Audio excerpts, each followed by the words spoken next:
आथिखालनि उन्दै उन्दै गथ'साफोरजों अनसायजानाय जाग्रा आदारानो जादों चिप्स।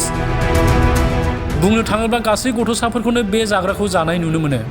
नाथाय नोंथाङा माब्लाबा सानफेरदोंना बे चिप्सआ सावस्रिनि थाखाय बेसेबां खहा गोनां? जुदि नोंथांमोनहा न'खरनि उन्दै गथ'साफोरनि चिप्स जाहोयोब्ला बे समाव सांग्रां जानाया गोनां।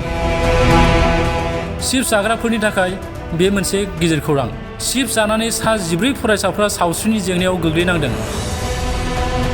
चिप्स जानानै गोबानाय आरो उदै सानाय जेंनाजों भुगिनांदों। बानलु सिब्र'जों बानायनाय चिप्स जानानै सा 14 फरायसाफोरा देहा फाहामसालियाव फाहामथाय लानो गोनां जादों। बेनिखायनो नोंथांमोना जुदि माब्लाबा चिप्स जायो, अब्ला बियो माब्ला बानायनाय बेखौ नोजोर होनाया गोनां।